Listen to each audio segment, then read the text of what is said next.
Hey there folks, Aldershot here. Today we're going to do a quick look into 60 Seconds. It's developed by Gentleman Robots and it's on Steam at the regular price, around $10 USD. 60 Seconds is an interesting little game. It's essentially an almost solely text-based post-apocalyptic survival simulator, right? And we'll explore that once we jump into the game, which we'll do now. We'll just go into New Game. You'll be greeted with this screen here where you can choose from which phase you want to start from. You can start from the atomic drill, which is essentially just a tutorial, so we'll skip that. Apocalypse lets you, do your gathering phase, so we'll just start with the Apocalypse, which is basically the full game. There are multiple difficulties to play from. Little Boy, Fat Man, or Tsar Bomba. We're going to just go with Fat Man, which is medium difficulty, and jump into the game here. Now at the beginning of the game, you'll get 10 seconds to scope out your house to see where everything is. Then you'll have 60 seconds to collect your family member and your items, throw it into your bomb shelter, and essentially hope for the best.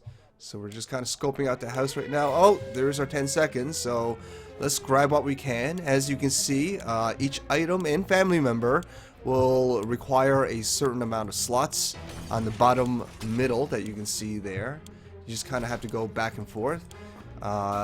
This is an interesting phase because, well, it makes you really kind of like, you have to rush around to get everything you need.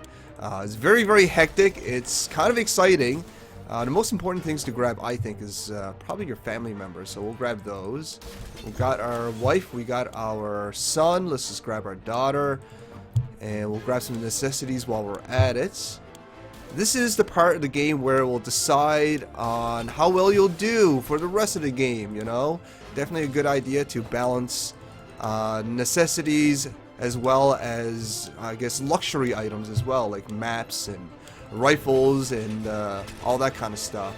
And you do want to be at the shelter entrance when the bomb goes off, otherwise you'll die before the game even begins, so we'll do that. So that's basically the gameplay aspect of the game. The rest of 60 Seconds from this point on is mostly text-based, as in it's pretty much all text-based, right? So throughout your day, you'll go to your journal here, and in this journal, it'll describe what's been going on, what items and necessities your family member needs to survive, random events will happen, and interesting stuff like that will happen, right? So a lot of the writing is actually very, very humorous. We'll read this part here just to give you an example of the writing. All of us made it into the shelter just a second before the blast. That was a close one. As long as we're all together, we can make it work down here. We remember hearing canned soup is healthy for you.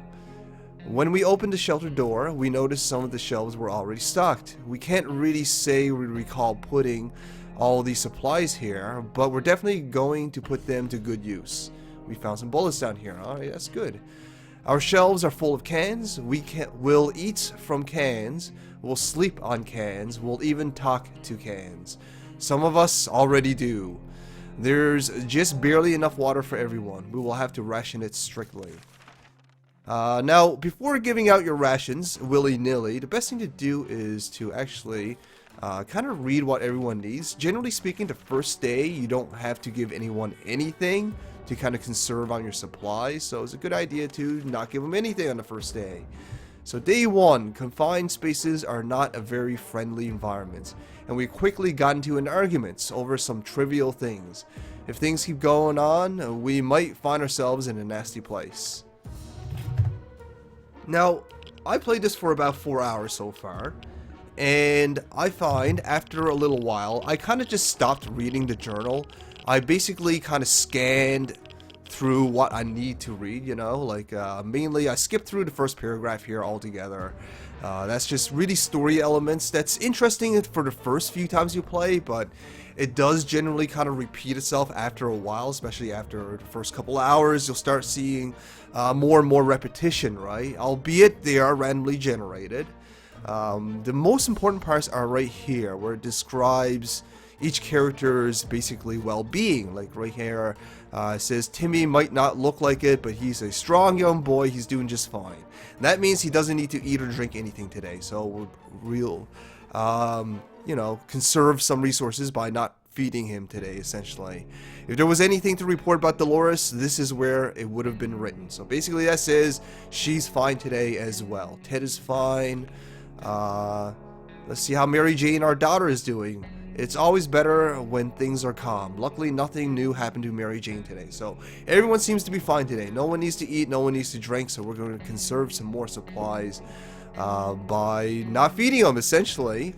Right? And as you play more, you'll get the opportunity to head out to gather more supplies, and there'll also be random occurrences as well, like you'll find a hidden passage in the bunker where you might or might not find supplies if you have the right items to look for it, etc, etc. So again, a large part of your survival will be based on the items and family members you're able to throw down into your shelter within that first 60-second phase that we kind of went through already, right? So it looks like there's a random event going on right here. Good news, everyone. The government just announced that they will be dropping crates filled with supplies in our area. Finally, they are useful for something. We should head out to get those crates as soon as possible. Grabbing some protection gear might not be a bad idea. So we did get a gas mask, which is very important when you're going out to survive. It is definitely one of the items that I definitely look for to throw down into the shelter at the beginning of any game. I find a gas mask and obviously food and water to be one of the most important items to get in the game.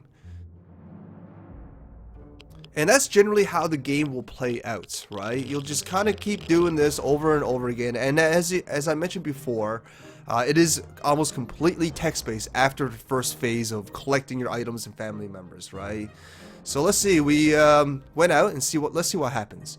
The airdrop crate we found wasn't exactly huge, but it contained a few supplies that will definitely help us. We were especially happy to find some water bottles and food cans. For a minute, we thought it was canned meats. But then we found out it was tomato soup. It's always tomato soup, guys. Our theory is that this whole country used to run on tomatoes and no one suspected a thing. We should get Mary Jane something to drink. So this is where you'll start reading some of the necessities that your family members will require. Timmy doesn't need much, but he could use a drink. Water is all Dolores wants. If Ted doesn't drink anything, he won't last long. So everyone needs to drink something. And as you can see, each fill takes about a quarter of your item, right? So a full feed will take a full item, where if just one person needs a feed, then it will just take a quarter of the items, right? So let's see. Let's get ready for an excursion. That's the word I was looking for. Day 3, there are only so many things you can do in the tiny bunker, so we thought, hey, why not play some games? They're not just for kids, you know. And like I mentioned before, you will be doing this over and over again. The longest I've survived was 76 days. I'm trying to push for 100. And it's that motivation to kind of push yourself to see how far you can push this family is the driving force, right? Because you're going to eventually die. There's no question about it. I don't think there's a happy ending for this game. Maybe there is, and I haven't ran into it, as there does seem to be a fair amount of random events that does occur, but I've never managed to escape this safely. Like I said, the longest I've survived was 76 days. So overall, how do I feel about the game? Well, let's talk about the graphics a little bit. I like the illustration style, you know, it's kind of charming, and it suits the overall theme and atmosphere that this game is going for. You know, it has this very almost comedic value to it in what otherwise would be a very serious topic, right? So I do like the graphics. You know, it's a little bit crude in its illustrations, but like I mentioned before, it does suit the atmosphere that the game's going for, right? The music's nice. It's suiting again to the atmosphere that the game is going for. It's a little gloomy. Some parts of it is kind of comedic, especially when you're in your household with the like 1950s almost show tune sounds, right? And as for the gameplay, you know, the first phase of the game, like grabbing all your stuff and figuring out what you need and what you have to micromanage, is actually very, very intense. It's very, very hectic, and it's actually very, very enjoyable as well. We're gonna send someone out. We're gonna send them with the gas mask. Usually, I like sending out with one of the kids, because if your adults die, that's game over, right? So overall, yeah, the gameplay is pretty good. Now, it is mostly text-based, so you have to use your imagination a little bit. Now, luckily for us, the journal is fairly detailed. It gives you a pretty good, like, mental image of what's going on in its description. So it's fairly well written for the most part. Albeit, you do find some repetitive, I guess, story bits, if you will. It is, you know, RNG generated, and because of that, every now and then you're going to run into the same situation with the same kind of writing, and that can get repetitive after a little while. And that's one of the reasons why I stopped reading everything. I kind of just scanned through the journal just to pick up the important elements of what I should be doing, right? But yeah, if you're okay with it being mostly text-based, if you have a bit of an imagination and able to mentally visualize everything that's been going on, if you enjoy essentially micromanaging a post-apocalyptic situation, 60 seconds is pretty enjoyable. There's definitely an addictive value in trying to push yourself to go as far as possible, and there's definitely some comedic value to gain from this game as well. Some of the situations are pretty funny, some of them are actually pretty dire as well, so it's definitely an interesting little mix, you know, of comedy and bleakness, you know. So overall, I really did enjoy 60 seconds. It might not be for everyone, mainly because of how text-based it really is, but I really enjoyed it. I enjoy the micromanaging of my items, I enjoy running into random events, and I enjoy the overall theme and atmosphere of the game. But again, might not be for everyone because of its very, very text-based gameplay. And here we just ran into a random occurrence that I've never seen before.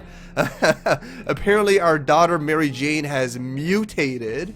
What the hell? Mary Jane went to bed her normal self, and now she's all mutated. Oh, Mary Jane, what happened to you?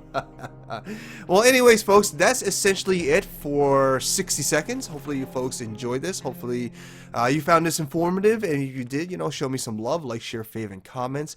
And if you haven't already, subscribe. I'll bring you lots more video games just like this. Thanks for watching, everyone. All the shout outs.